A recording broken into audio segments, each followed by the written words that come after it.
साथियों, सुकरात की एक लाइन है कि जीना महत्वपूर्ण नहीं है, बल्कि सही तरीके से जीना महत्वपूर्ण है। मुझे नहीं पता कि इस बात को आप कैसे लेते हैं, और मैं ये भी नहीं सही कह सकता कि इस बात को मैं कैसे एक्सप्लेन कर पाऊँगा, या जो मैं एक्सप्लेन कर पाऊँगा वो आपके लिए सेटिस्फैक्ट्री होगा या नहीं, इसकी भी मैं कोई गारंटी नहीं लेता, ना मैं आश्वासन देता हूँ इस बात का। साथियों, जहाँ तक मैं समझ पाता हूँ अपने अनुभव से, सही जीना तभी संभव हो जब आपके पास एक स्वतंत्र विचारधारा हो। और स्वतंत्र विचारधारा कैसे आप में पनप पाएगा?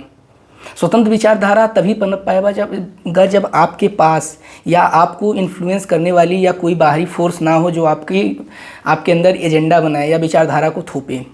और यह तभी संभव है, इस बात को आप तभी आइडेंटिफाई कर पाएंगे, इस बात में आप अंतर तभी स्पष्ट कर पाएंगे कि ये विचारधारा जो आपके अंदर पनपी है, यह दर्शन जो आपके अंदर पनपी है, वह आपका स्वयं है या किसी के द्वारा थोपी गई या बनाई गई है। यह तभी संभव है जब आपके अंदर स्वविवेक हो।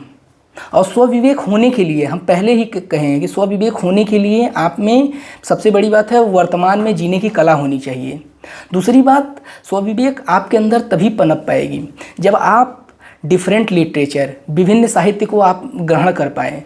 फिर वह चाहे वैज्ञानिक चेतना हो या आध्यात्मिक चेतना हो या दर्शन को लेके हो या किसी भी फील्ड को लेके हो, वह विचारधारा आपकी तभी मानी जाएगी जब आप अपने अंतर मन से, अपने द्वंद्वों से बाहर निकल पाएँ, उन मटेरियल्स के द्वारा वो सारी बुक्स जो आपने पढ़ा है या वह विचारधारा जो आपके अंदर डेवलप हुई है। विचारधारा साथियों डेवलप होती है 2-3 कारणों से।